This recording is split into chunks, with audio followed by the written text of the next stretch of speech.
এখনকার রাজনীতি আপনাকে আমি হচ্ছে বলে গেলাম হিন্দু আর মুসলমান, পুলিশ তার এর ব্যবস্থা নেবে। আর এক নেতা আরেক নেতার আর পিছনে আমি লাগালাগি।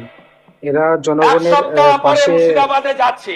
না দাঁড়িয়ে এরা মানে আমি প্রমাণ নিজেদের করে মধ্যেই দেব মানে ইয়ে করছে, ভারতবর্ষের শুধু হিন্দু সংবিধান মুসলমান হিন্দু মুসলমান, ওর আইন। পিছনে খুঁজে দিচ্ছে, শেষ এ তার কথা পিছনে বলে খুঁজে দিচ্ছে, এই চলছে কোন এখন বাপের রাজনীতিটা। আবার শেষ কথা বলে না।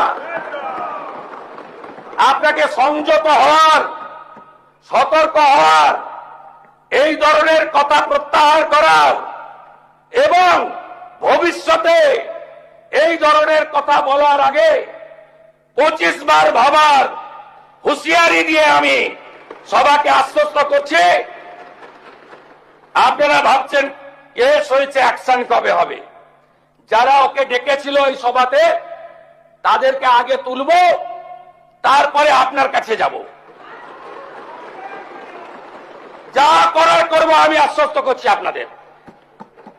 আপনি ধরে রাখুন, এটা ওর শেষ বক্তব্য, ধরে রাখতে পারেন।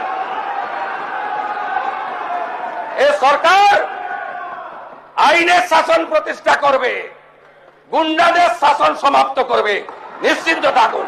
সবাই ভালো থাকবেন, ধন্যবাদ।